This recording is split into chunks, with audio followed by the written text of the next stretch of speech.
मैं गुफ्तगू उर्दू और अंग्रेजी दोनों में करूंगा क्योंकि यहाँ इंटरनेशनल मीडिया के दोस्त भी मौजूद हैं. So I will speak in both Urdu and English so that everybody present here can follow what happened. So the first thing to remember while we look at the data, the evidence that we have, is that the rigging that happened with respect to this election primarily happened at the offices of the returning officers. Now that is a very serious thing. Normally one talks of rigging at polling stations where the accusation is that the rival candidates carried out the rigging. But once the votes have all been brought to the office of the returning officer, who is a state official, and once the forms, the form 45 that tabulates the result at every polling station has been brought to the office of the returning officer, one expects that the final aggregate based on the results from each of the polling stations would be done fairly by the returning officer.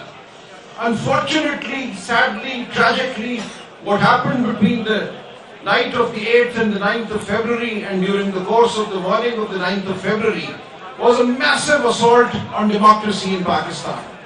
Fictitious forms 47 were created, which had nothing to do with the underlying vote that had been cast on the 8th of February. The underlying forms 45 that were delivered at the offices of the returning officers were tampered with, were discarded, and completely fictitious results were created in at least 90 National Assembly constituencies. Now this raises a very serious and troubling question for democracy going forward. What is the point in holding an election if you're going to create a result out of thin air? Why should people come and vote at all on polling day if the result is going to have nothing to do with how they voted? So now what we are facing is a permanent question mark over democracy going forward. If the state officials responsible for safeguarding the election can be won over, can do what they did during the night of the 8th and the 9th and the morning of the 9th of February, then every election to be carried out in Pakistan, to be conducted in Pakistan, becomes a farce.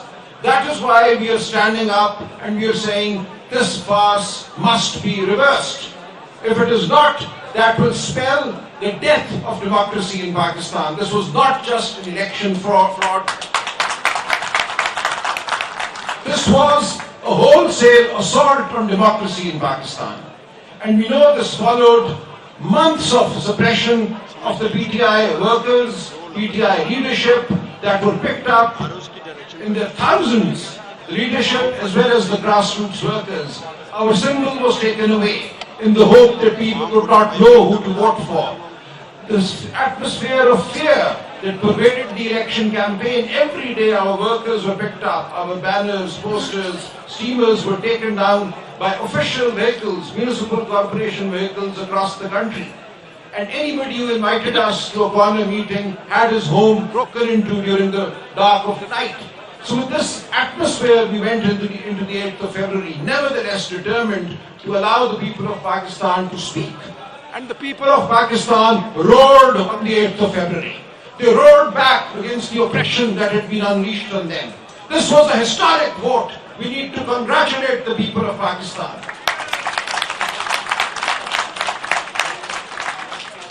I went to polling stations in dark, dingy lanes, and I went to women's polling stations that day where illiterate women were standing, queuing in lines for hours, and they had actually painted our election symbols on their sleeves, on their hands.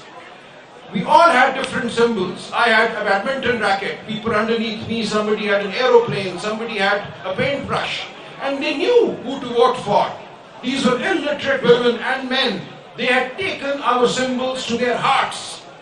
We really thought that we would have a tough time getting people to vote for our diverse symbols. But the people assured us. They said, we know who you are.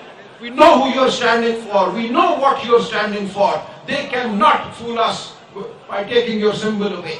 This was a magnificent effort by the people of Pakistan.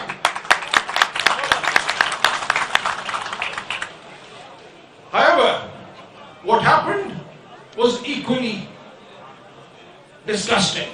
We have magnificence on one side and disgusting assault on the election on the other. So during the night, in my case for instance, in A128 Lahore, throughout the day the polling stations were swarming. It was a carnival atmosphere. And the forms 45, as they started trickling into the RO's office, I was sitting there, I had gone there around 6:30 p.m. to be present. Every single polling station that had come in by 10 p.m., I had won.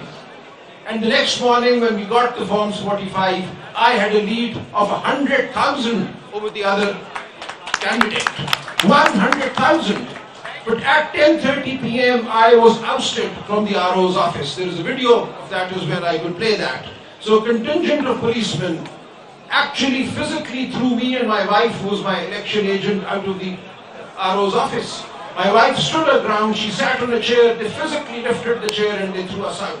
And thereafter they created the fake Form 47 that they announced at 1 p.m. the next day, the 9th of February. Which had nothing to do. Now what they did was, what's ridiculous, they could not really take away my vote, so they declared that I had polled 160,000 votes in Lahore in my constituency. This was a massive vote. This was a vote greater than any other in Lahore. But then they showed my opponent, who had not actually gone beyond 60,000, as having polled 172,000 votes. This took the turnout for my constituency, NA128, to 57%, whereas the turnout for every single provincial assembly seat underneath me, under NA128, is 39 or 39.5%. So a jump of 19% between the National Assembly turnout and the Provincial Assembly turnout tells you everything. And I would urge the international media, the observers, to look for the turnout figures for the Provincial Assembly and for the National Assembly in the various constituencies where we say assault took place. And you will see this pattern repeated everywhere. This suggests that 110,000 voters entered polling booths and did not vote for the provincial candidate, but only voted for the national candidate and only the candidate opposing me. This is absolutely ridiculous. And this gives away, this shows the clumsiness with which this assault was carried out. And we are taking all this to the courts, we have taken all this to the Election Commission, and we have our forms with us. Here I have the Form 45 that we filed in the Election Commission of Pakistan on the 12th of February. Now I could not have, nobody could have recreated these forms in 3 days. We filed every single form. We've done a detailed analysis, compared the results with the provincial assembly seats, and I urge all candidates to do that, do the hard work. And it is indisputable that there was an assault of the most drastic nature on the election process on the 8th and the 9th of February. Now with this, I want the international media, the international observers, to take our message to the world, to say that the people of Pakistan have been denied their voice yet again. And the consequence of this is most serious for the country.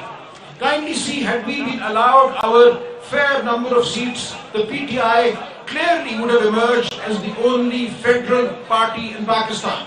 We would have had at least 14 seats in Karachi.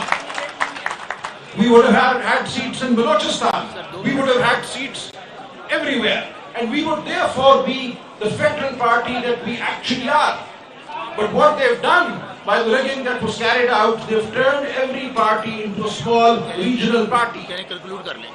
So what we have now is the People's Party as just a Sindh party. We have the PMLN, which got no more than 20 seats. With fake seats given to them, their figure has gone beyond 70. But it is clear that by fracturing the mandate of the PTI, we have done damage to the federal project in Pakistan. अब मैं उर्दू में थोड़ा सा कहूँगा, देखिए हर हल्के में आपने ये देखना है कि जो सूबाई असेंबली के वोट हैं उस हल्के में, उनमें और कौमी असेंबली के वोटों में फर्क कितना है। मेरे हल्के में NA128 में 1,10,000 वोटों का फर्क है। ये वो वोट है जो मेरे मध्य मुकाबिल को छूट डाले गए, और ये चीज हर हल्के में हुई है। जब आप नेशनल असेंबली और प्रोविंशियल असेंबली के वोटों को उसी हल्के में देखेंगे तो आपको नजर आएगा कि उस दिन हुआ क्या। इससे ज्यादा आपको कुछ देखने की जरूरत नहीं है। आप हमारे सारे फॉर्म 45 तो देख ही सकते हैं, ये ऑनलाइन मौजूद हैं। ان فارموں کو کوئی شخص 2 دن میں نہیں بنا سکتا تھا. ہم نے الیکشن کمیشن میں فوراً یہ فارم فائل کر دیے تاکہ یہ الزام نہ لگے کہ کسی نے یہ بعد میں بنائے. لیکن ان فارموں سے زیادہ جو فرق ہے پروونشل اور نیشنل کا وہ آپ کو سب کچھ بتا دیتا ہے. ہمارا پیغام لے کر جائیے جمہوریت کی خاطر, پاکستان کی استحکام کی خاطر, اور ساری دنیا کو بتائیے کہ جب تک پاکستان میں جمہوریت کو موقع نہیں ملے گا پاکستان میں استحکام نہیں آئے گا. بہت شکریہ. تھینک یو سو مچ سلمان بھائی. ناؤ نیکسٹ یہاں ہم اپنی بہن علیمہ آبا کو خوش